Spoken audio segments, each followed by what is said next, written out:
Hello, नमस्ते. स्वागत आहे तुमचं दी आर्ट ऑफ कुकिंग भारती आपल्या चॅनलमध्ये. हे बघा माझ्याकडे इथे प्लम केक आहे.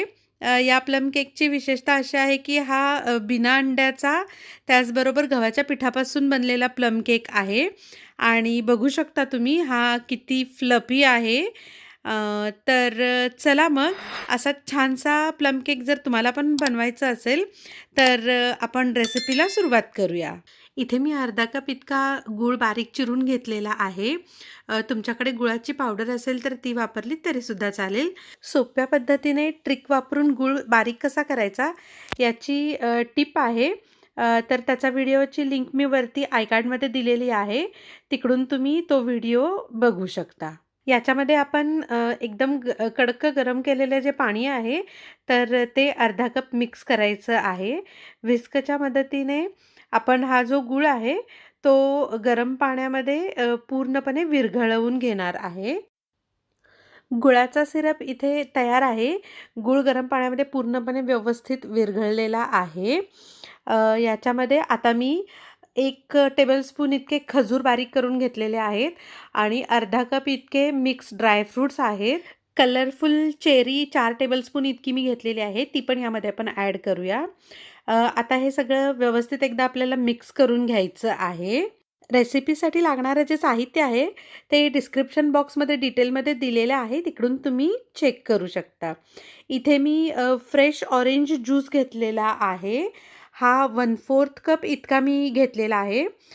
तो पण आपल्याला या ड्रायफ्रुट्स आणि गुळाच्या पाण्यामध्ये मिक्स करायचा आहे. फ्रेश ऑरेंज ज्यूसच्या ऐवजी तुम्ही रेडीमेड ऑरेंज ज्यूस किंवा मिक्स जो फ्रूट ज्यूस असतो तो वापरला तरीसुद्धा चालेल. हे जे आपलं मिश्रण तयार झालेलं आहे तर त्याला आपल्याला जे ड्रायफ्रुट्स आहेत ते व्यवस्थित भिजूपर्यंत एक अर्धा तास इतकं आपल्याला बाजूला ठेवून द्यायचं आहे. हे बघा हे झाकण उघडून बघूया आपण. तर आपलं जे गुळाचा सिरप त्यानंतर जे ड्रायफ्रुट्स होते तर ते सगळे आपण इथे 1 तास भिजत ठेवले होते. त्याचबरोबर याच्यामध्ये आपण ऑरेंज ज्यूस पण ॲड केला होता. ते सगळं आता भिजत ठेवून आपल्याला 1 तास झालेला आहे. याला सध्या आपण बाजूला ठेवूया आणि पुढची प्रोसेस करूया. इथे बाउल घेतला आहे, त्याच्यामध्ये मी 1/3 कप इतकं दूध घालत आहे. 2 टेबलस्पून इतकं मी दही ॲड करणार आहे. व्हिस्कच्या मदतीने आपण याला चांगलं एकत्र मिक्स करून घेऊया. दूध आणि दही आपलं एकत्र मिक्स करून झालेलं आहे. मी याला झाकून एक 10 मिनिटं बाजूला ठेवणार आहे. इथे मी गव्हाचं पीठ घेतलेलं आहे. आजचा आपला जो प्लम केक आहे तर तो आपण गव्हाच्या पिठापासून बनवणार आहे. हे मी 1/4 कप इतकं गव्हाचं पीठ घेतलेलं आहे. बेकिंग सोडा आणि बेकिंग पावडर घेतलेली आहे, ती आपण याच्यामध्ये ॲड करूया. काही स्पायसेस घेतलेले आहेत. त्याच्यामध्ये वेलची पूड आहे, त्यानंतर सुंठ पूड आहे, इथे जायफळाची पूड आहे आणि हे आपण थोडीशी दालचिनीची पूड घेतलेली आहे. तर हे जे स्पायसेस आहेत तर हे प्लम केकमध्ये एकदम छान टेस्ट देतात, म्हणून आपण हे ॲड करणार आहे. इथे मी 2 चमचे इतका कॉर्नफ्लॉवर घेतलेला आहे, तो पण आपल्याला या गव्हाच्या पिठामध्ये ॲड करायचा आहे. हे सगळं आपण एकदा व्यवस्थित मिक्स करून घेणार आहे गव्हाच्या पिठामध्ये. हे आपलं व्यवस्थित मिक्स करून झालेलं आहे. इथे मी गुळाच्या सिरपमध्ये त्याचबरोबर ऑरेंज ज्यूसमध्ये जे आपण हे ड्रायफ्रुट्स भिजवून ठेवले होते तर ते घेतलेले आहेत. हे बघा, बघू शकता तुम्ही एकदम व्यवस्थित हे भिजलेले आहेत. हे मी रिफाइंड ऑइल घेतलेलं आहे. रिफाइंड ऑइलच्या ऐवजी तुम्हाला बटर घालायचं असेल तर ते तुम्ही वापरलं तरी सुद्धा चालेल. या मिश्रणामध्ये आपण हे तेल ॲड करणार आहे. दूध आणि दही जे आपण मिक्स करून ठेवलं होतं तर ते पण आपण याच्यामध्ये ॲड करणार आहे. व्हिस्कच्या मदतीने आपण हे व्यवस्थित सगळं एकत्र करून घेऊया. हे बघा, हे व्यवस्थित आपलं मिक्स करून झालेलं आहे.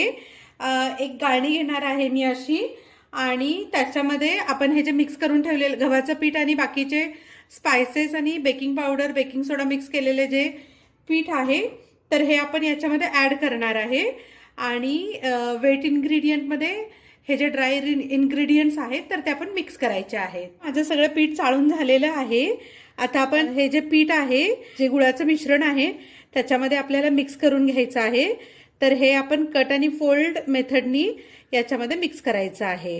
हे व्यवस्थित कट आणि फोल्ड मेथडनी आपण मिक्स करून घेऊया आणि एकही गुठळी न होता आपल्याला छान असं एक स्मूथ असं बॅटर करून घ्यायचं आहे. हे बघा आपलं हे प्लम केकचं जे बॅटर आहे तर ते तयार आहे. मिश्रण जे आहे ते आपलं एकदम लम फ्री आणि एकदम स्मूथ असं आपलं हे मिश्रण तयार झालेलं आहे. हे जे मिश्रण आहे तर आपण नेहमी जो केक करतो त्या केकच्या बॅटरपेक्षा हे बॅटर आपलं थोडंसं थिक आहे, कारण खूप जास्त जर आपण हे पातळ केलं तर जे यातले ड्रायफ्रुट्स आणि जे टुटी फ्रुटी असती तर ती पूर्ण खाली तळाला बसते. त्याच्यासाठी नेहमीच्या बॅटरपेक्षा आपल्याला प्लम केकचं जे बॅटर आहे ते थोडंसं थिक ठेवायचं आहे. मी इथे 6 इंचाचा हा केक टिन घेतलेला आहे. मी त्याला ऑइलनी ग्रीस केलेलं आहे आणि याच्यामध्ये मी बटर पेपर पण घातलेला आहे बेसला. तुमच्याकडे जर बटर पेपर नसेल तर तुम्ही ऑइल लावून घ्या सगळीकडून. त्यानंतर याच्यामध्ये थोडंसं गव्हाचं पीठ घालायचं आणि सगळीकडे ते पीठ आहे तर ते डस्टिंग करून घ्यायचं आहे. आता हे मी आपलं जे प्लम केकचं तयार बॅटर आहे तर ते घालत आहे. सगळं जे बॅटर आहे केक टिन मध्ये हे ट्रान्सफर केलेलं आहे. आता आपल्याला या केक टिनला 2 ते 3 वेळा छान असं टॅप करून घ्यायचं आहे, म्हणजे याच्यामध्ये जरी काही एअर बबल्स राहिले असतील तरी ते पूर्ण निघून जातात. हा जो केक आहे तर तो आपण थोडेसे ड्रायफ्रुट्स आहेत तर त्यांनी आपण याला डेकोरेट करणार आहे. तुम्ही तुमच्या आवडीप्रमाणे जे काही ड्रायफ्रुट्स असतील तुम्हाला जे आवडत असतील तर ते तुम्ही घालू शकता. मी इथे काही बदाम त्यानंतर काजू घेतलेले आहेत. आपली टुटी फ्रुटी ठेवली होती तर ती पण आपण सजावटीसाठी वरून घालूया. हे बघा ऑलरेडी किती छान टेम्पटिंग दिसत आहे आपला केक. हा जो केक आहे तर तो आता आपण बेक करून घेऊया. आजचा आपला हा जो एगलेस प्लम केक आहे तर तो आपण असा पॅनमध्ये बेक करणार आहे, म्हणजे ज्यांच्याकडे ओटीजी नाही तर ते पण इझिली हा जो प्लम केक आहे तर तो या क्रिसमसला घरी करू शकतील. हे बघा मी इथे एक पॅन ठेवलेला आहे, असं एक हे स्टँड ठेवलेला आहे. हा जो पॅन आहे तर तो मी गेली 10 मिनिट झाले एकदम बारीक गॅसवरती प्रीहीट होण्यासाठी ठेवलेला आहे. केकचा टिन आहे तर तो एकदम आरामात ह्याच्यामध्ये ठेवायचा आहे, कारण पॅन खूप गरम झालेला आहे. केकचा टिन ठेवताना हात भाजायची शक्यता आहे. त्यानंतर आपण याच्यावरती एक असं झाकण ठेवणार आहे. एक 5 मिनिटं हाय फ्लेमवरती ठेवलेलं आहे आणि 5 मिनिटानंतर मी हे लो फ्लेमला करेल आणि त्यानंतर मग 45 ते 60 मिनिटांच्या मध्ये आपला हा जो प्लम केक आहे तर तो बेक होऊन इझिली तयार होतो.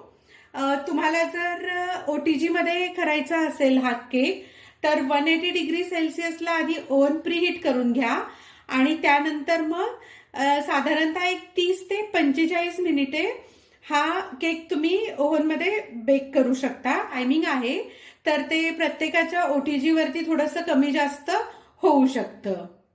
चला तर मग आता हा आपण गॅसवरती जो प्लम केक बेक होण्यासाठी ठेवला आहे तर एक साधारणतः 30 ते 45 मिनिटानंतर आपण पुन्हा भेटूया.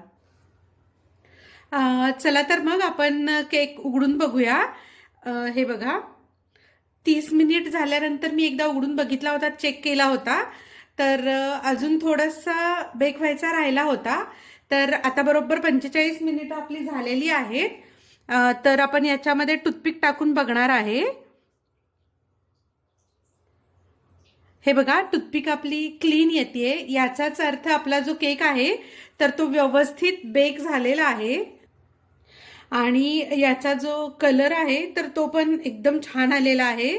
आणि इथे घरामध्ये ना केक जो बेक झालाय त्याचा अरोमा इतका छान येत आहे. तर आता ह्या केकला मी पॅनमधून बाहेर काढतेय. या टिनमध्येच आपल्याला पूर्ण त्याला थंड करून घ्यायचं आहे. थंड झाल्यानंतर मग आपण याला डिमोल्ड करून बघणार आहे. चला तर मग मी हा केक आहे तो पूर्ण थंड करून घेते. हे बघा किती मस्त बेक झालेला आहे आपला हा गव्हाच्या पिठाचा प्लम केक. हा पूर्ण थंड झालेला आपला केक आहे. तर आपण याला सगळ्या बाजूनी असं सुरीच्या मदतीने सोडून घेणार आहे. आता मी याच्यावरती एक प्लेट अशी उलटी ठेवणार आहे. हे आपल्याला टिन आहे तो उलटा करायचा आहे. तसं याच्यावरती आपण टॅप करणार आहे. हे बघा किती छान बेक झालेला आहे. आणि आपण खालती बटर पेपर लावल्यामुळे हा व्यवस्थित केक टिनमधून निघाला पण आहे. किती मस्त कलर झाला आहे बघा ह्याचा. मी याला कुलिंग रॅक वरती ठेवलेला आहे. तर आपल्याला याला पूर्णपणे थंड होऊपर्यंत असाच ठेवायचा आहे. आणि जेव्हा तो पूर्ण थंड होईल तर तेव्हा आपण हा कट करणार आहे. हे बघा आपला eggless whole wheat plum cake जो आहे तर तो छान बेक झालेला आहे. याचा कलरही एकदम सुंदर आलेला आहे. आपला केक जो आहे तो किती छान फुगलेला आहे आणि टेक्स्चरवरूनच आपल्याला कळतंय की हा किती छान असा फ्लफी झालेला आहे. आणि हे बघा स्पॉन्जी पण झालेला आहे हा केक. तर मी आता याला कट करून दाखवते तुम्हाला. आणि विशेष म्हणजे हा जो केक आहे तर तो आपण पॅनमध्ये केलेला आहे. आणि विशेष म्हणजे हा जो आपला केक आहे तर तो एगलेस आहे. त्याचबरोबर गव्हाच्या पिठाचा बनवलेला आहे आपण. त्याच्यापेक्षा महत्त्वाची गोष्ट म्हणजे OTG किंवा मायक्रोवेव्हचा वापर न करता आपण तो पॅनमध्ये बनवलेला आहे. तरी सुद्धा तुम्ही रिझल्ट बघू शकता किती छान आलेला आहे. हा पूर्ण थंड झालेला केक आहे. तर पूर्ण थंड झाल्यानंतरच शक्यतो केक कट करून बघा. कारण गरम असताना जर तुम्ही केक कट करायला गेला तर त्याचं टेक्स्चर सेट झालेलं नसतं, त्यामुळे त्याचे तुकडे पडायची शक्यता आहे. तर चला आपण हा केक जो आहे तर तो कट करून बघूया. हे बघा मी इथे अशी एक सेरेटेड एकदम शार्प असा सुरी घेतलेली आहे. आणि आता आपण हा केक कट करून बघूया. एकदम इझिली कट होत आहे. कट करताना तो स्पॉन्जी झाला आहे तर हे फील होतंय ॲक्च्युली. इथे मला कट करून झालेला आहे. आणि हे बघा टेक्स्चर बघा याचं किती छान आलेलं आहे. एकदम फ्लफी झालेला आहे बघा, एकदम फ्लफी झालेला आहे. आणि टेक्स्चर बघू शकता तुम्ही किती मस्त याला जाळी आलेली आहे. आणि याच्यामध्ये जे घातलेले आपण ड्रायफ्रुट्स आहेत तर ते पण एकदम छान दिसत आहेत.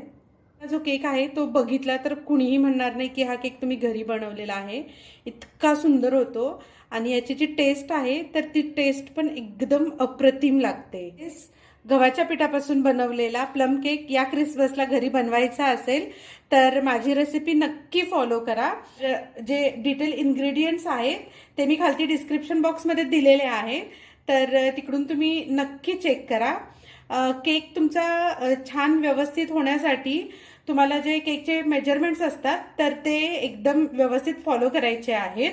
मग तुमचा केक अजिबात बिघडणार नाही, अगदी तुम्ही पहिल्यांदा केला तरी सुद्धा. आणि केक घरी करून बघा. हा तुमचा केक कसा होतोय ते मला कमेंट करून दी आर्ट ऑफ कुकिंग भारत या आपल्या चॅनलवरती सांगायला अजिबात विसरू नका. त्याचबरोबर तुम्ही जर दी आर्ट ऑफ कुकिंग भारत या चॅनलवरती नवीन असाल तर आपल्या चॅनलला नक्की लाईक, शेअर आणि सबस्क्राईब करायला विसरू नका. त्याचबरोबर नोटिफिकेशन बेलवरती पण क्लिक करा, म्हणजे मी नवीन ज्या रेसिपीज अपलोड करेन तर त्या सर्वप्रथम तुमच्यापर्यंत येतील. त्याचबरोबर ख्रिसमस स्पेशल डोनटची आणि ब्राउनीची मी रेसिपी ऑलरेडी दिलेली आहे. तर त्याची लिंक पण मी डिस्क्रिप्शन बॉक्समध्ये देते. तर ती पण चेक करायला अजिबात विसरू नका. तर अशा छान हेल्दी आणि सोप्या रेसिपींसाठी दी आर्ट ऑफ कुकिंग भारत या आपल्या चॅनलला नक्की सबस्क्राईब करा. अशाच एका छानशा रेसिपी बरोबर पुन्हा एकदा भेटूया. तोपर्यंत धन्यवाद.